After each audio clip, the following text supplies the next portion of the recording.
Hello everyone. In this video, we will walk through the step-by-step process of using the new bulk data upload feature available in the first stage of a flow. First, click on New Entry, then click on Upload CSV. You can download the demo CSV file to view the required format. Enter your data in the same format as the demo file.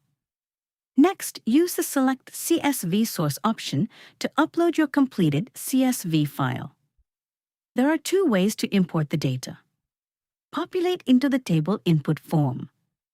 This option loads the CSV data into the form, allowing you to review and edit it before submission.